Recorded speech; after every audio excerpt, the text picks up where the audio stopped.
If my people, which are called by my name, shall humble themselves, and pray, and seek my face, and turn from their wicked ways, then will I hear from heaven, and forgive their sin, and will heal their land. Good afternoon. Welcome to the People's Christian Church Sabbath service, which of course we're holding by way of Facebook Live, and you will see also that if you would like to watch it later on, if you don't have time now, you can scroll down in my feed, or you can also go to YouTube, because we do have a YouTube channel for the church, and all of the previous sermons you can find there. And if you have trouble with that, just email me and I'll hopefully be able to walk you through it, but I'm not quite sure that I'll be able to do that. So just a reminder, on Wednesday evenings we have a Zoom meeting for the church, and if you want to be part of the Zoom meeting, you just have to send me your email, and I will send you through the email a link. So when you give me your email, you're not looking on Facebook for this. This is that you go to your email, because I know some people are having trouble with it. You go to your email, and in the email that I send you, there will be a link that you should just be able to click on, and it will bring you to Zoom. Once you get there, it asks you if you will allow your computer to use its audio, and you just click yes, and then you're in the Zoom meeting. Now, the Zoom meeting is set for a particular time, so you're not going to be able to go in it earlier or another day. It is set for Wednesday evenings at 7 o'clock. So again, if you want to join the Zoom meeting, it's Wednesday evenings at 7 o'clock. It should come through your email. For those of you that have been on, it's the same link, so you should have it already. This week we talked about the biblical ways to deal with stress. So, sometimes there's a little message involved, and sometimes it's just us getting together to talk to one another and feel like we're a little closer, because we are used to seeing each other every week. So this gives us an opportunity to at least have some eye contact with each other. So we're continuing in Romans chapter 12, and today it seems like we only get through a couple verses every week, but today I'm going to reread some of what we've read several times before, and that is Romans chapter 12, starting with verse 11 and going through to the end. Not slothful in business, fervent in spirit, serving the Lord, rejoicing in hope, patient in tribulation, continuing instant in prayer, distributing to the necessity of saints, given to hospitality. Bless them which curse you, bless and curse not. Rejoice with them that do rejoice, and weep with them that weep. Be of the same mind one toward another. Mind not high things, but condescend to men of low estate. Be not wise in your own conceits. Recompense to no man evil for evil. Provide things honest in the sight of all men. If it be possible, as much as lieth in you, live peaceably with all men. Dearly beloved, avenge not yourselves, but rather give place unto wrath. For it is written, Vengeance is mine, I will repay, saith the Lord. Therefore, if thine enemy hunger, feed him. If he thirst, give him drink. For in so doing thou shalt heap coals of fire on his head. Be not overcome of evil, but overcome evil with good. And may God add his blessing to this reading from his holy word. As usual, on the Sabbath, when I am doing a series, I do a little synopsis before we begin the new information. And when we started Romans quite a few months ago. I can look back, I guess, and see the dates, but it might even be a year ago now. And in the first 11 chapters, Paul was talking to the church at Rome because they were having difficulty in the church. The Jews of the time felt they were better than the Gentiles who were just coming new to the faith, as the Jews were too. And so Paul was dealing with this sort of dissension in the church. And that was the first 11 verses. And a lot of it, to me, as a writer, or I'm not really a writer, sometimes I write, but to me, as a person that reads a lot of books and such, he probably could have said it in, 1 or 2 chapters, and it took him 11 to do so. But we were just discussing that the other night at the dinner table between Kayla and Rachel and I, and we were saying even most textbooks that you have, if they're this thick, you probably could condense them down to this thick with all the information that they repeat or that's in there unnecessarily. So as Paul continues on in chapter 12, he then goes into a message that really is apropos for us today, and that is Christian behavior. And it's almost like Christian is almost too small an area to include this. It just should be the behavior for mankind. And just to look at a few things that we've already covered, he told us to abhor that which is evil and cleave to that which is good. So there are certain things we can hate, and they're sins that we hate. We don't hate the sinner, but we do hate the sin. And it also is the opposite. Not only do you hate the sin, but you should try to emphasize or lean towards things which are good.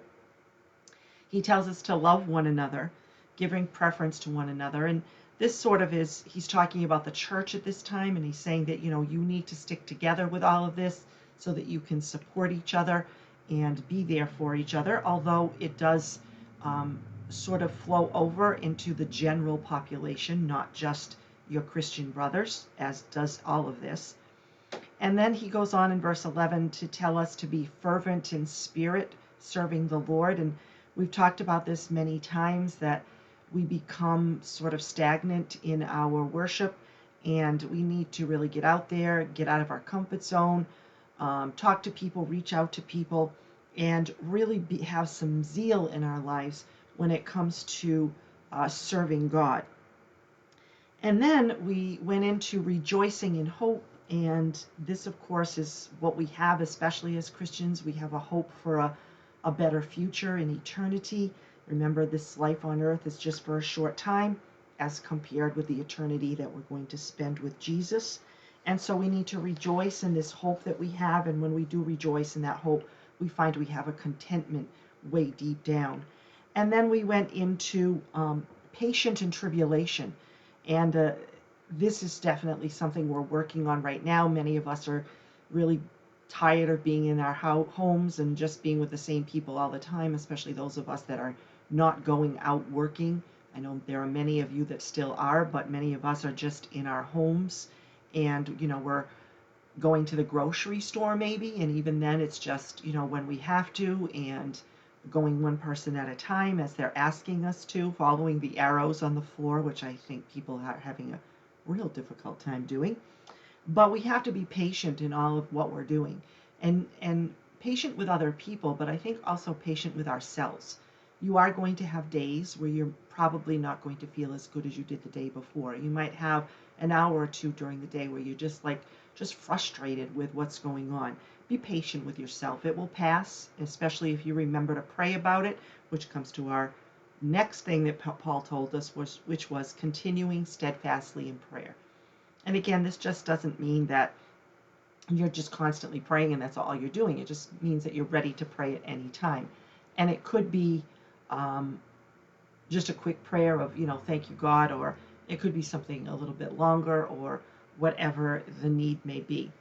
And then, of course, you are given to hospitality, and so that means that you have to open up yourselves for doing things for other people, including taking care of their needs or helping their needs. And this is certainly a good time in our life where we should be watching out for others and making sure that they have what they need. If they've lost their job, then maybe you can, make a meal for them and drop it off at their porch, or if they're one of those, if you're one of those people that at the onset loaded up on toilet paper and a neighbor that doesn't have any, you might be the nice person and drop off a few rolls for them. But we have to be hospitable to those around us. And again, this is certainly a time when we can do that. So we're right up to speed right now, and we're actually on verse 14. And verse 14 is, bless them which persecute you, bless and curse not. All Christians suffer persecution, and those who oppose the gospel will often seek to harm those that support it. They may try to stop the teaching of the truth, and we see that happening more and more all the time. If we speak out on things like abortion, we are going to get shot down. And so we have to be strong and understand that that is going to happen to us. If we do speak out on certain things and it goes against our company or where we work, we may have threats of financial loss because of our job. We may be socially ostracized or ridiculed. People may lie about us and what we've actually said. And I see that happening all the time when certain people say certain things. It's taken out of context, or it is one little word is built upon and they're made fun of. We see this oftentimes in politics. So we see this happening. We can see physical loss also. It could be that you lose your life because of your beliefs, or you could just be because you're so ridiculed, it could affect you mentally, which of course will affect you physically. We know this happened to Jesus all the time. He was ridiculed for what he did. He was made fun of. The early Christians had really a difficult time. They actually had to oftentimes move because things were so bad, or they lost their lives. And of course, many of the Old Testament prophets also had that same problem. It's happened to every Christian in every age, and the degree of persecution and methods are often varied. This morning I looked up some information because I know that this is a time on earth when Christians are being persecuted. And so from just October 2017 to the beginning of November 2018, 1 year, the statistics were looked at for 150 countries, the top 150 countries in the world. And it was found that 245 million Christians were persecuted for their faith. Another way to look at it is 1 in 9. 4,136 Christians were killed for their faith. Let me repeat that number. 4,136 Christians were killed for their faith in the year from 2017 to 2018. 2,625 were detained without trial. And every month, 105 churches were either attacked, burned, or vandalized. And again, this is the time now. And every day, 11 Christians have been killed for their faith. So this is happening worldwide now. It's happening in, as I said, the top 150 countries in the world. The country that stands out as the top one is North Korea. I don't think we're surprised at any of that. But there are many countries in the world where Christians are persecuted. And even in the United States, although not to the extent that Christians are in many other places. So when we are mistreated, I think the natural reaction of anybody when you're mistreated is to fight back. I've heard many parents say, well, I don't like fighting, but I've told my kid if somebody fights you or they want to fight you or they punch you, then I give you permission to fight back. That's not something I ever said to my children. It's just not the way of Christianity. It's not certainly what Jesus would have done. And so the best place to look for how we're supposed to react is the Word of God. And so if I look in the Bible, in Matthew chapter 7, which is part of the Sermon on the Mount, so that means that Jesus is speaking these words. In verse 12 he says, "Therefore all things whatsoever ye would do, that men should do to you, do ye even so to them. For this is the law and the prophets." Now this really is what we know is as the golden rule. And he's not saying this is a suggestion here. He's telling you it's a law. And then also in the Sermon on the Mount, which is found in Matthew 5, 6, and 7, in chapter 5, from verses 43 to 47, Jesus gives us again some really strict rules on how we should be with each other. So let me read those verses, starting with verse 43 of chapter 5. "Ye have heard that it hath been said, Thou shalt love thy neighbor and hate thine enemy. But I say unto you, love your enemies, bless them that curse you, Do good to them that hate you, and pray for them which despitefully use you and persecute you, that ye may be the children of your Father which is in heaven. For he maketh his sun to rise on the evil and on the good, and sendeth rain on the just and the unjust. For if ye love them which love you, what reward have ye? Do not even the publicans the same? And if ye salute your brethren only, what do ye more than others? Do not even the publicans so? But be ye therefore perfect, even as your Father which is in heaven is perfect. So we know we can't be perfect, but we can strive towards perfectionism. And we can do this by reminding ourselves what Jesus especially told us to do and how he told us to act. And that's from his words on the Sermon on the Mount. And then if we move on to another one of the Gospels, in Luke chapter 6, and again, this is Jesus speaking. And in Luke chapter 6, in verses 27 through 29, this is what Jesus has to say. But I say unto you which hear, love your enemies, do good to them which hate you, bless them that curse you, and pray for them which despitefully use you. And unto him that smiteth thee on the one cheek offer also the other, and him that taketh away thy cloak forbid not to take away thy coat also. So this is a turn your cheek kind of answer to the problem of someone doing something evil to you. Now, in this particular verse, the emphasis that Paul has is on speech. It's kind of things that people say bad against you. We should not curse or express desire to harm others that harm us. Instead, we should really try to bless them, expressing a desire for good to happen to them. And I know oftentimes we'll say, well, they got what they had coming to them. Well, that's not really what we should say. We should say, well, I'm so sorry that happened to them. I'll pray for them and hopefully it'll turn out better. I'm not saying this is easy. I have said many, many times that this is one of the more difficult laws in the Bible. It's easy to stop lying. You can consciously think about that, or cursing.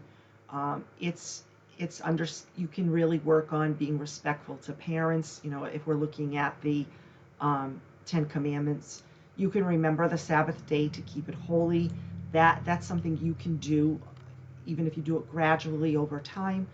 And I could go through all of them, but I really do think that the one about loving, which comes basically in the New Testament from Jesus, which is kind of an assimilation of all the Ten Commandments. But this is difficult. This is difficult for us to want to do good, or to even love and bless those which do bad to us, or are really doing something evil towards us. Jesus had a meekness towards his enemies, and he certainly is the perfect example that we need to follow. And again, he is perfection, and we're not going to get to that point, but we can keep striving to get to that point. Nothing here says it's wrong to warn men that their actions are not desirable. I mean, somebody could be talking evil against you, and it's not wrong for you to go up to them and say, why are you saying this? Can we solve this another way? Is there something that we can do together? It doesn't say you should just sit back and let them do it, but it does say that you should bless them and pray for them. And it also doesn't say that you can't flee from persecution. Sometimes that's the only thing you can do, especially if it is a particular country, an entire country that is really not allowing your worship. So if we're forbidden to curse our enemies, then who should we rightly curse? Is there a place in the Bible that says we have a permission to curse someone? Well, in James chapter 3, starting with verse 9, it says, "Therewith bless we God, even the Father, and therewith curse we men, which are made after the similitude of God. Out of the same mouth proceedeth blessing and cursing. My brethren, these things ought not to be so." So we're told in this book of James that you should be blessing God, and so from the same mouth should not come cursing. So basically, we're being told here that there is no reason to curse anyone or any group of people, that we should apply what the world knows as the golden rule to everyone. So as we move on to chapter 15, verse 15, it tells us to rejoice with those who rejoice and weep with those who weep. Christians, and people in particular, should be sympathetic people, compassionate, sharing one another's problems, but not just one another's problems, but one another's joys. There is a special joy when we have a family member that is prospering, and there is a special sorrow when we see a family member suffering. But we should carry this out further than our family members, including our Christian family. This should be something that we do with everyone. All people, everyone experiences times of joy, and we also experience times of sorrow, and especially those who face persecution. When people experience good things, again, those that love them are certainly very happy for them. But oftentimes, if it's someone that we don't particularly care for, and they wronged us somehow, and they have some good things happen to them, we might show a little bit of envy or hard feelings and wonder why they've been so bad. Why do they have so many good things in their life? We may question that, but that's not our job to do. We have to remember that we have to rejoice with everybody who is happy and weep with everyone who is sad. Again, when people have sorrow or heartache and grief because they have lost a loved one or because they've suffered some harm, we should love them and truly have sympathy for them and compassion. The shortest verse in the Bible, one which people like to use oftentimes as their memory verse, is from John, the book of John, and it's Jesus wept.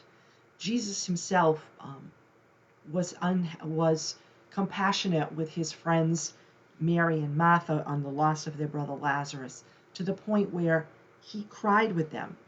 And we see this happening often. I had a funeral this week, and I didn't know the person that I had the funeral for, but it was just so touching to see the young son crying so much for the loss of a father. And it didn't matter that I didn't know him, but I could feel that sorrow that child was going through.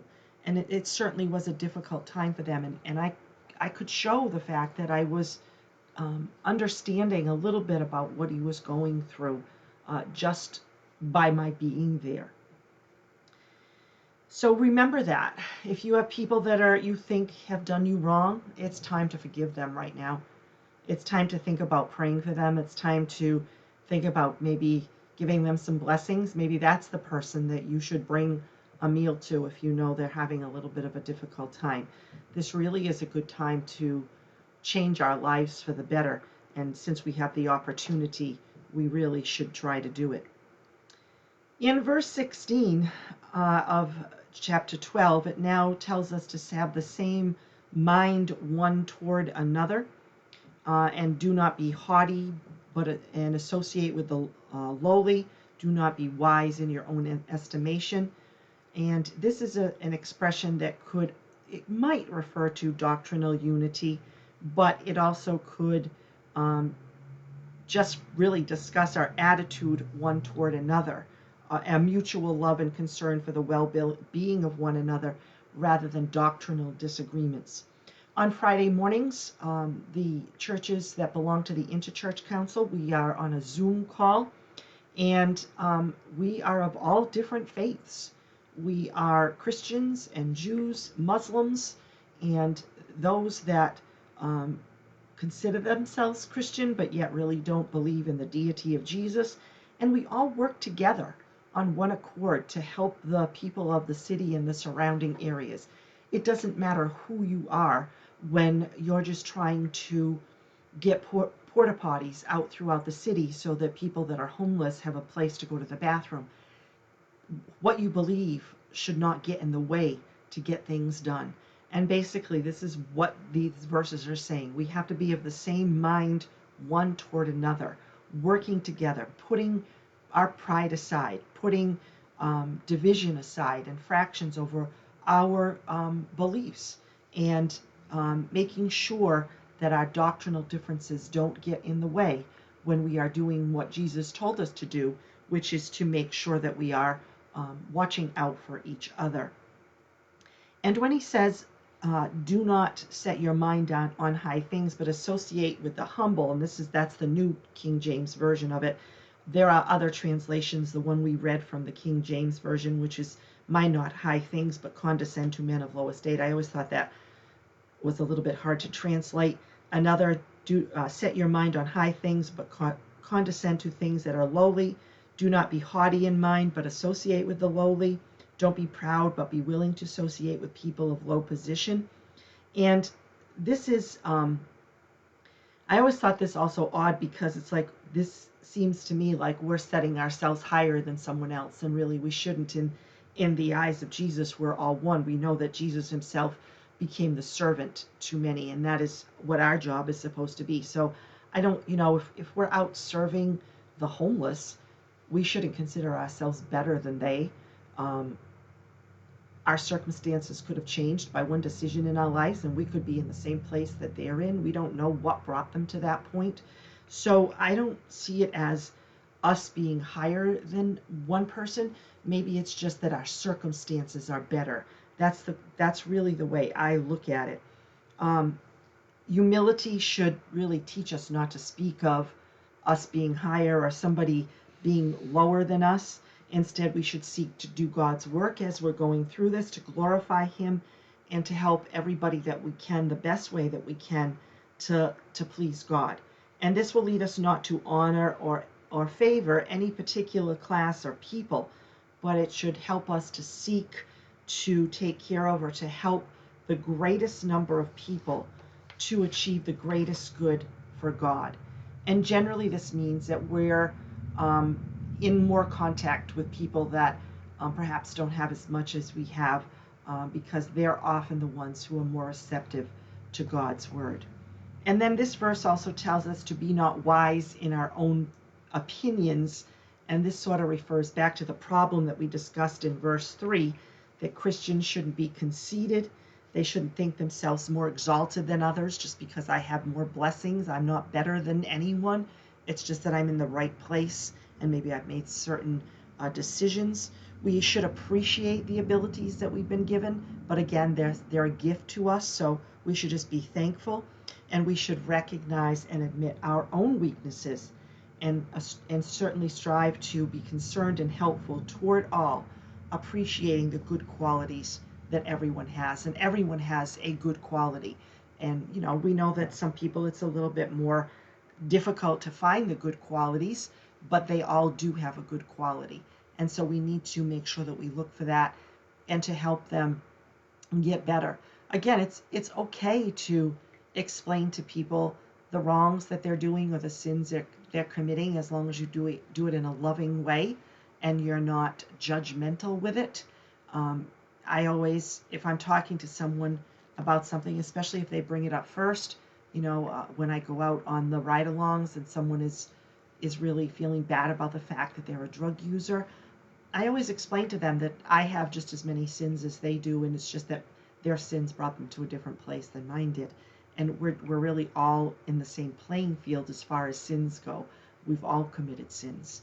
So, it's when you're talking with someone, there's a way to talk and a way not to talk, and you need to really work on that if that's something you have trouble with. So again, we have looked at a few more verses in Romans chapter 12 on Christian behavior, something to think about during the week, something to think about to change yourselves as we go through this time where we have more time to think about these things, and maybe to actually act on them today. It would really, or this week, it would really be a good thing to do. I want to thank you for tuning in and watching again. I hope that you receive a blessing. And so I'm going to close with a word of prayer. And again, as I asked before, that you have hold something or someone dear on your heart that you know needs praying for. Heavenly Father, we thank you this afternoon again for this opportunity that we have to speak over the airways so that others can still hear your message despite the fact that we cannot be together in church. We know that it is difficult for many of us who, for our entire lives, have met every Saturday afternoons on a weekly basis, never missing a Saturday. And it really is difficult for us not to see each other and to talk to each other. But we know there's a reason for all of this. And we know that, and we want to thank you again for this opportunity to spread the word to others. And really, it is an opportunity, and we give you praise for that.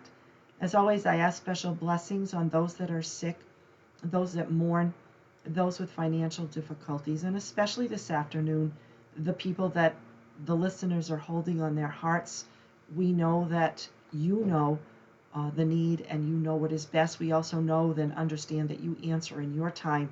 So help us to be patient and to wait for your answer, and also to accept the answer no if it is what is best for us.